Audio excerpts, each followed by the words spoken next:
Hey guys, guess what?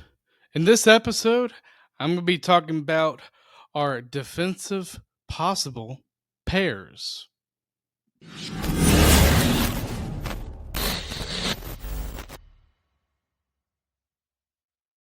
So, yes, welcome back, everybody. And yeah, I will be talking about the defensive pairs, the possible ones that will be coming up probably this season, because we know with the addition of Keandre Miller, your guess is probably is as good as mine on what Brind'Amour is going to do with his defensive pairs now, because we have more left-handed defensemen than there are right-handed. But first comes to first, as I have a great partnership with SeatGeek. You get $20 off of your first purchase with SeatGeek if you use promo code Caniac Reports, all one word. It really does help you out if you're looking on getting tickets in a venue near you, whether that's PNC, Red Hat Amphitheater, or whatever. And if they use SeatGeek and you haven't used it yet, use it. It really is a great deal. And another thing, too, for those of us who are watching us on YouTube, please be sure to hit that like button, hit that subscribe button, and hit that notification bell so you never miss another episode. And also, if you are listening to us wherever you get your podcasts, whether that is Apple or Spotify or whatever, please be sure to leave a rating, a review, and please subscribe, because it really, really does help me out a ton. So the next thing, as usual, on a usual Caniac Report podcast, is going through some NHL stuff that has happened around the league. And one of them is that the new collective bargaining agreement has officially been ratified. Players voted on it. I believe it was 2 days ago. I could be wrong because I'm recording this, but the players voted on the new CBA, and it is going to be ratified. So, not this upcoming season, but the next season, we'll have not just 82 games, but 84 games now. So, there is an upcoming episode that you will have in August on me delving into the new CBA and what it means for both the teams and the players. So that will be coming up, just so that you guys know what the new CBA is. And if you're wondering why Hurricanes can't do certain stuff, that's probably the reason why. So, a couple of players have signed to pretty big name contracts since our last episode. One of them is Jack McBain. He signs a 5-year, $4.25 million contract. And to me, honestly, when I saw this contract, I thought that was just a little bit high. I say a little bit high just because Jack McBain, if you look at his previous seasons, again, I know I'm just going by stats here. I haven't really seen much of him. Utah, I'm telling you, they are in a different conference as Carolina is. So the time zone advantage really isn't there, because if you want to watch a game in Utah from Carolina, probably going to be staying up for quite a bit of time for a game there. But Jack McBain, he gets 5 years, $4.25 million contract. We'll see how that goes. Obviously, Utah really likes the guy. He is a big guy, too. He can play center. So I'm guessing that's probably part of the reason. But regardless, we'll see how he does. He is 25 years old, big centerman. And I really do think that that's probably part of why they gave him that contract, because you don't get big centers a lot. So the next player I want to talk about is the Flyers. They signed Cam York to a 5-year, $5.15 million contract. And to me, this is a player that I think is a top 4 defenseman. He definitely leans on the offensive category of things in terms of his style on defense. But I think this is a decent contract for Philadelphia. We'll see how Philadelphia does, obviously, this season with him. But I'm telling you, Metro Division is going to be tough, because I really do think, at least I think the top 2 are pretty, I think the top 2 teams in the Metro, I don't think anybody's going to be passing them, because I really do think the top 2 is probably going to be Carolina and Washington. But you never know. Rangers come back. Obviously, New Jersey's going to be competitive, so we'll see how the Metro division does. So, the next thing I do want to talk about is that 11 players have elected arbitration. And if you guys do not know that word, this has happened with Hurricane players in the past. But players that have elected for arbitration means that obviously a contract could not get done with the team. So they have decided to go to an arbitrator. And at that point, when it comes to a third party, things can get pretty nasty. And the notable players, I'm not going to sit here and tell you all 11 players, but there are some notable players on here. Lucas Dostal from Anaheim, Capo Caca from Seattle. He had a pretty good season with Seattle, so we'll see how that arbitration case goes. You have Gabe Vilardi, who plays a great. He played wonderfully with Winnipeg this past season, so that's a player to keep an eye on. And Maxim Slipakov, I believe is how you pronounce his last name. He plays with the Islanders. He had a pretty decent season. He had around, I believe, 26 points, but we'll see how those players does. But I can tell you this, because I know we kind of ran into this with Martin Etches when we had him. I am so happy a Hurricanes player is not on this list because it really can get nasty. I think Netris was one. He's led to arbitration before. I believe Brock McGinn was another player who's selected for arbitration. So it's just one of those things where I'm just really happy Carolina does not have to deal with that. I really, really am. So that's kind of it along the lines of things that kind of happened to the NHL. I know the arbitration, the players that selected arbitration, they kind of did that Sunday, I believe, or Saturday of last week. But I mean, if you guys listen to the last episode, I was not going to cover that along with all the news that came out of free agency day / week, whatever you want to term it. So another thing too, I do want to say though, is that obviously free agency this year was a little bit different. So I do expect this offseason. I'm not saying the Hurricanes are going to be involved or not, but this offseason, from what I'm hearing from insiders, is the fact that we might see some sporadic trades happening here and now in the offseason, which makes things just wonderful when you're planning a podcast, because you never know what's going to happen. But that's kind of it for stuff around the league. I believe Columbus signed Voronkov to a 2-year deal. I think that was actually a pretty good contract. So good to Don Waddell, who's obviously the GM of Columbus. So, yeah, I'm going to talk about the Hurricanes here, though. Don't worry, because this is called the Caniac Reports. But Rod Brindamore was on the Adam Gold Show recently. And to me, this was very, very interesting what he said. He said that he is considering Stankoven or Jarvis to be the second line center. And when I heard that, I was like, you know what?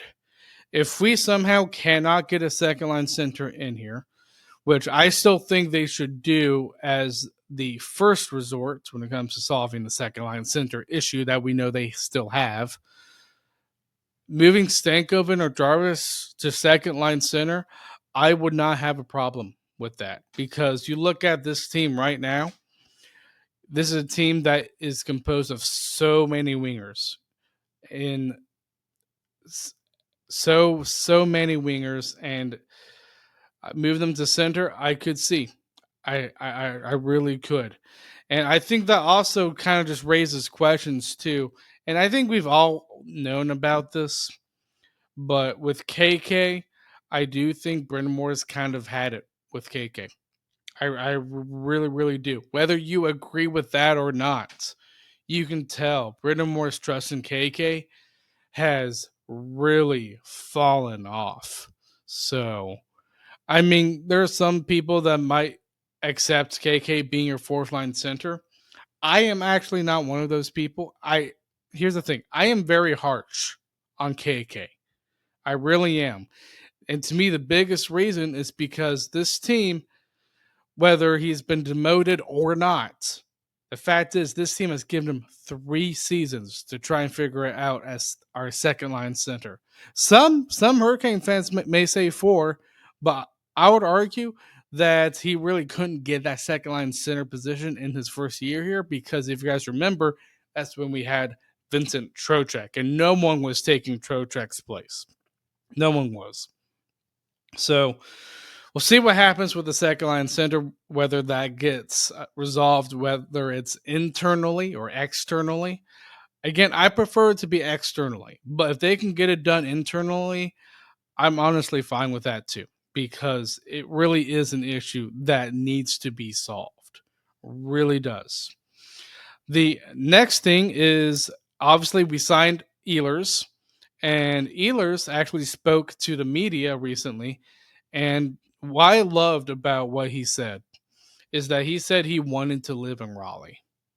And I think part of me of like really loving that statement, I will admit part of that is just because of the whole drama that us fans just had with the whole Rantanen thing, because he didn't want to be here. But Ehlers, he does. And I was just so happy to hear that. And to be honest, like, I understand you want to bet on talent, you want to bring all the talent you can, but if that player doesn't want to be here, you don't go for it. I would most of the time. Most of the time. Now, if you don't know if that player wants to be here or not, then and if you want to make that risk, I think that's fine. But I would say when it comes to those type of risks, you can't do it every time.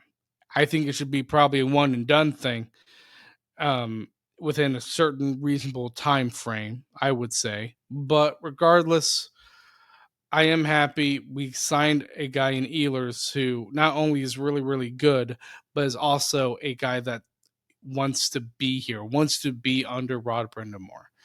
And what's very interesting with that signing is Brendan, I believe it was Elliot Friedman, on his latest 32 Thoughts podcasts, is that he said that Ehlers, and if you watch Ehlers, you'll probably know this, but he is a very fast dude.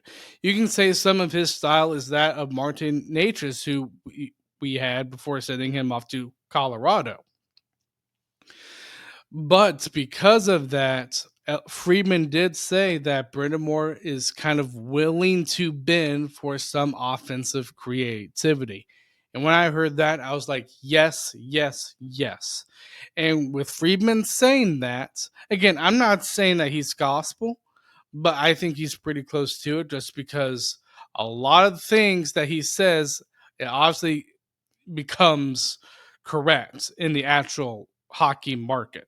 Like, he predicted Ehlers to come to Carolina, and it happened. So, with that being said, so the stuff that he does say is pretty credible, regardless if he's in the media or not. But with him saying that Brindamore is willing to bend for offensive creativity, you know that's probably been a discussion between Brindamore, Dundon, and Tulsky. And while I think Brindamore, listen, I've said this before on an episode, shouldn't come to a surprise that to anyone who's been listening to the Knack Report for some time. But listen, Brindamore, I think he is a great coach. There are some that calls for him to get fired. I am not on that train, and to be honest, I think if you are on that train, I think you're exaggerating for because of what he has done to this team. He has gotten this team to 7 consecutive playoff runs. That to me in of itself is a success on its own.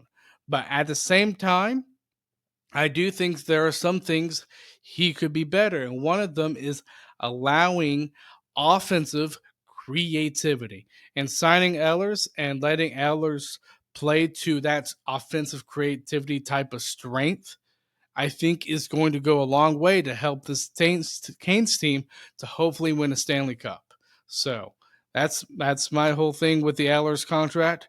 And you know what? I really, really hope he does excel here. The next thing I do want to talk about, though, is that apparently And this was also stated on the latest 32 Thoughts podcast. Again, if you guys have not listened to 32 Thoughts, I recommend you do if you want to know more about what's going on around the NHL and the fact that you have an insider in Friedman. It really is a valuable podcast. But Friedman also said that the Hurricanes, and this shocked me, it really did. The Hurricanes were going to offer sheet Evan Bouchard. And when I heard that, I was like, wow, okay. Now, the offer sheet thing, Hurricanes have done that before, if you guys remember, and that was with KK. And obviously, I think if you look back on the whole KK thing, it hasn't really worked out. But man, if they're going to offer sheet Bouchard, I mean, just imagine a Slavin Bouchard pairing. That's probably one of the best pairings. I would argue that's probably the best pairing in the NHL if it happened. Because you have an offensive dynamite defenseman in Bouchard, who, if you guys don't remember, he was with Edmonton that made it to the Stanley Cup Finals. Obviously, they got eliminated by Florida, but man, Bouchard, he is a heck of a defenseman. Now, apparently, the Hurricanes didn't do it because Edmonton noticed Carolina was probably going to do it. So they signed him to a 4-year contract worth, I believe, around $10.5 million. So, I will say this one thing with Tulsky and Dundon, probably, they're willing to make aggressive moves. And as a fan, and as someone who wants to analyze how the Hurricanes make their moves and how they are on the ice, I like it because, again, you got to take those risks. And I've said this before with Rantanen, while that trade was probably a miscalculated trade, I still like the risk because to me, that's part of the job of being a general manager. You got to take those risks. Did it work out? No. But you're going to have those trades, those transactions as a GM that just don't work out. But you know what? Tulsky, he was able to turn that trade around to get basically what Keandre Miller, Logan Stankoven, still have a first round pick from Dallas, Taylor Hall. Man, that's worked out pretty good. And I commend Tulsky for doing that. Okay, so the defensive pairings. Again, I think there's so many combinations. I probably could have done more, might have, but to me, there are 7 scenarios. And that in of itself, I think, is a lot. But the first scenario I have is Slavin with Miller, and then Ghost with Walker, and then Nikishkin with Sheffield. And I think part of how Brendan Moore probably is going to label his defensive pairings. I think a huge part is obviously Nikishkin is a rookie. He has the potential to be one of the best defensemen in the NHL, but he's not there right now. And we know Brendan Moore when it comes to rookies. So I would think Brendan Moore, the guy that he would probably pair with Nikishin, is a guy who naturally plays on the right side. I just don't see Ghost playing with Nikishin just because you're having a guy who's playing on his offside, who's playing with the rookie. So I just don't know if Brendan Moore's going to do that. He could. He very well could, and it could work out. You just never know. But knowing that Nikishin is still rookie, I prefer to have a guy like Walker or Miller play with him. So that's part of the reason why I had Sheffield with Nikishin.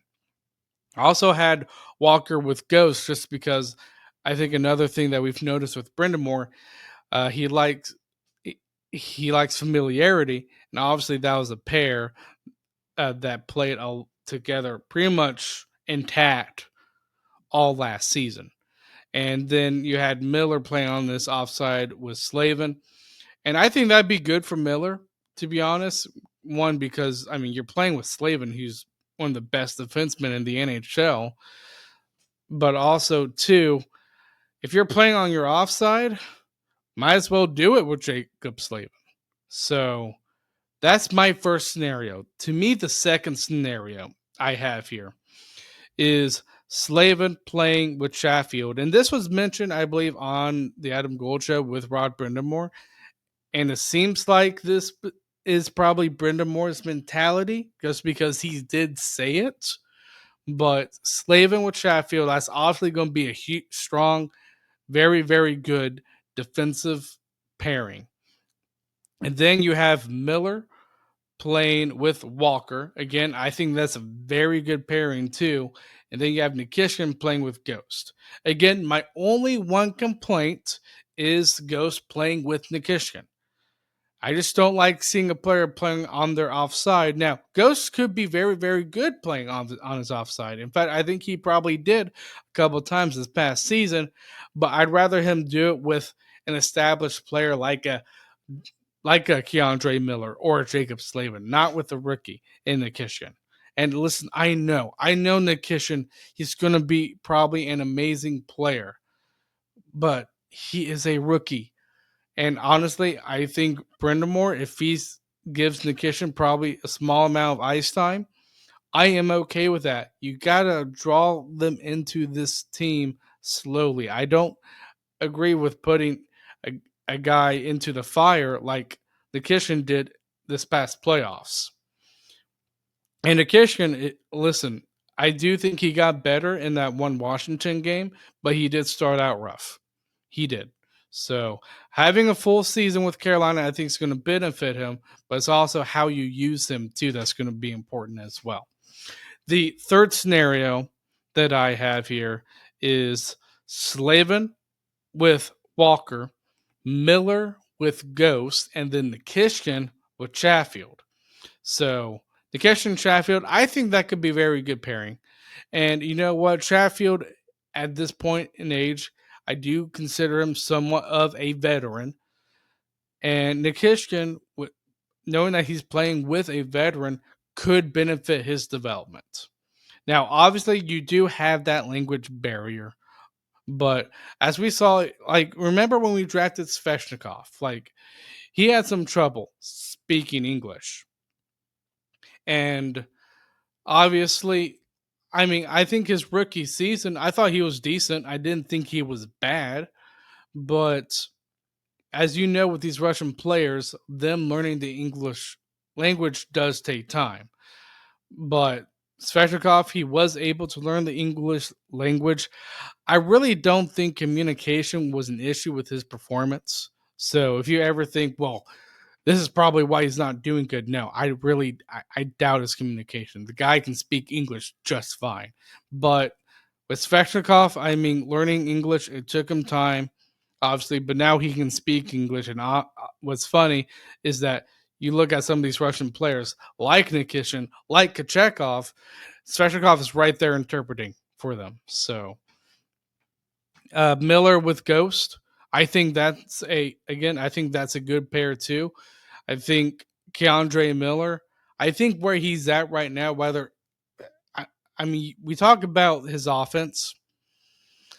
I don't think his offense is there yet, though I think he is a very, very good puck moving defenseman who can produce some offense. I do think the potential is there. I just don't see it right now with Miller. Now, granted, 2 seasons ago, he put up around 40 something points. So if he's able to do that again, bravo to him.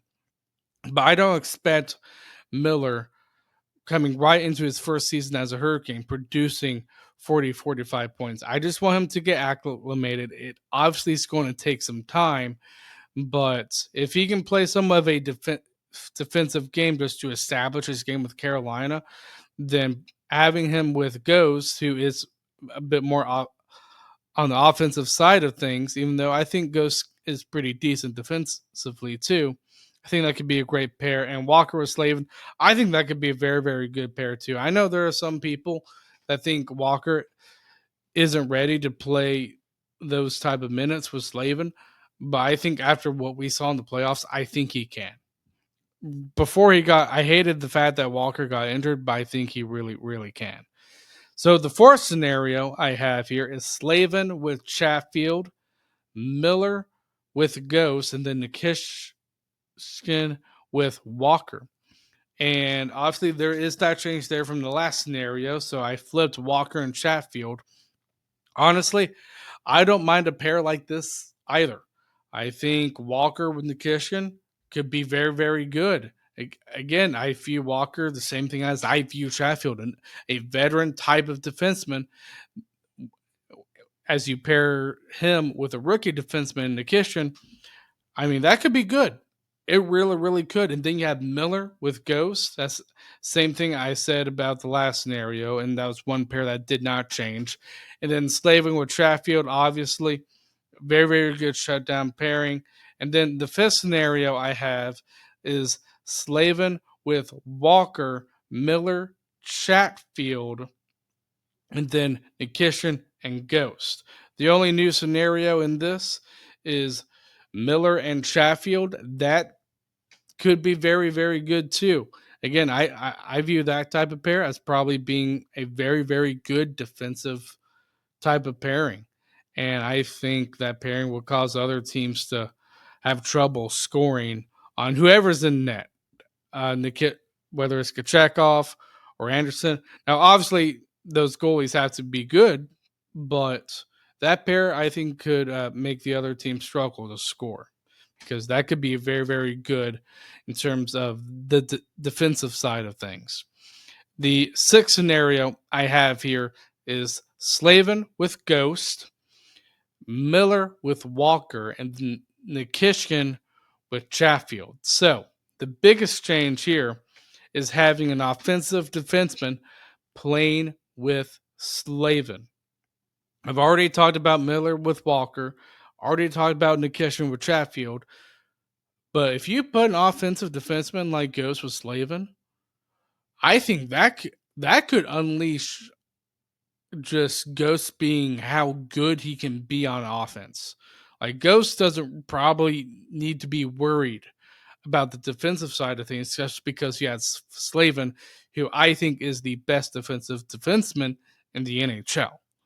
So Ghost, I think if he's put in a situation like that where he's playing with Slavin, I think he's a guy that could get lots of points. Obviously, this past season he had around 40 something points. He plays on that pair. I think he could get 50 or 60.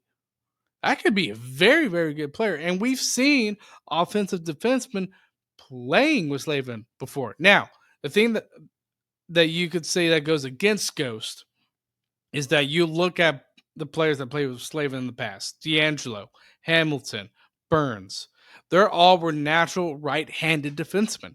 But with Ghost, he's left-handed. So again, I do see the argument of probably maybe not putting him with Slavin, but he still had the offensive defenseman type of situation. And Ghost, I really think his offense could explode when being paired with Slavin.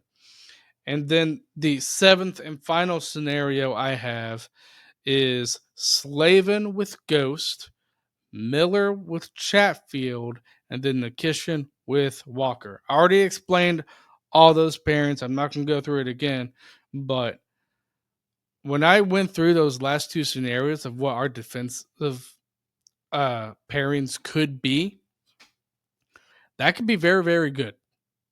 It really, really could. I really don't think there's a wrong answer when you look at our defensemen because if you look at where our defense stands, I think you have a top two defenseman, obviously in Jacob Slavin. He leads the pack. He's the foundation of it.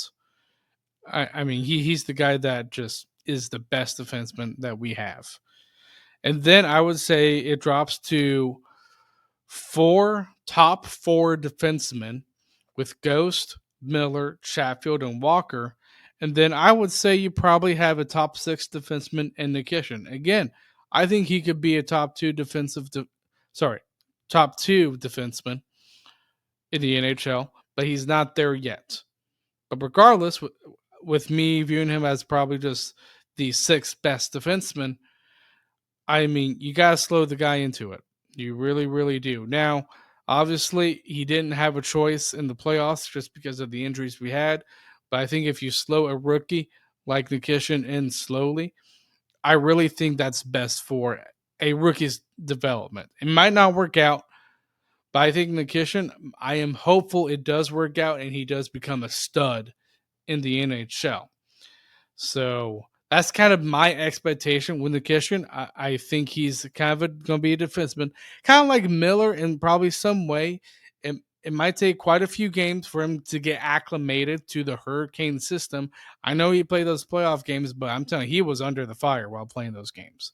But if it takes time, I think that is completely fine just because we've seen that before with Brent Burns. We've seen it before with Dmitry Orlov.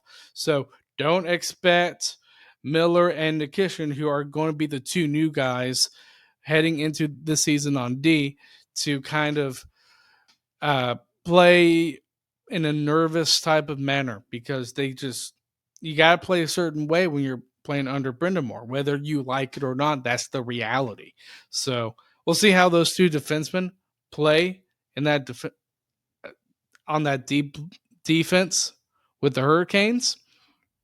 And if I had to pick one person to play on their offside, honestly, it's really tough. I cannot predict what Brindamore is going to do, whether I go through 100 scenarios or 7 scenarios. But I think it's a matter of two defensemen that are going to play on their offside because you're not going to play Slavin on his offside, even though I think he probably could excel in that. You're probably not going to do that. You're not going to play a rookie like Nikishin on his offside. It's going to be coming down to either Miller or Ghost. And again, I just don't think there's a wrong decision here. But it makes for an excellent debate. It makes for good speculation. We'll see how this defense looks like. Going to be very, very interesting this upcoming season on our defensive players with the likes of Nikishin and Miller. So, if you feel like there is a different scenario out there that I haven't mentioned, feel free to DM me those new defensive pairings because honestly, I like these conversations when it comes to the Hurricanes. I do. Feel free to DM the Caniac Report. Feel free to email because the email is in the description both on YouTube if you're watching and obviously if you're listening on Apple or Spotify. So yeah, uh, I think this was a fun episode looking at these defensive pairings, see how they're going to be. It's going to be interesting how Baltimore does it. I wonder. I don't think there's going to be any trades when it comes to our defensemen. Obviously, you're not going to be trading Miller because you got him. You're not going to be trading Slavin. And honestly, if the Hurricanes traded Slavin, I'd be probably insulted if the Hurricanes did. But I mean, Chatfield, I don't think he's going anywhere. Ghost, Walker, Nikishin, I don't think they're going anywhere either. So I think our defense is pretty much set for this upcoming season. But if you look at it, I mean, last year, you look at our defensemen, it was up there in age. Like it was a very veteran heavy group with Orlov and Burns in it. But now you have some youth. You have Miller, who's 25 years old. Again, I said this on the last episode. Do I think the contract's probably a little bit pricey right now? Yes. But with the cap going up every year, I think I think it could be a bargain. I'm not saying it's going to be, but I think it could be a bargain. But knowing our reputation when it comes to former Rangers defensemen, it's pretty good. Remember Brady Shea. Remember him.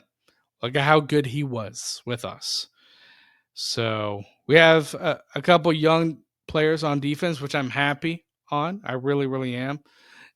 Nikishin's he's 24, Miller 25. So I say if you look probably because I know Slavin he's starting that new 8-year contract. So let's say he retires after those 8 years. You're fine on the left-handed side of things with Miller and Nikishin Because at that point, they're veterans. They're probably 33, 34 years old. So that to me just shows that the future, I think, looks bright on defense. And you never know when it comes to our prospects too. You have I think Badinka that could be on this blue line in the upcoming future. I'm not saying he's going to, but he could. And we just don't know how he's going to do because again, he's a prospect. But if Badinka is on here, that'd be good because he's a strong right-handed defenseman. I talk more about him in a later episode because I do have an episode dedicated to prospects. But I really hope you guys enjoy this episode, and I will see you guys Monday.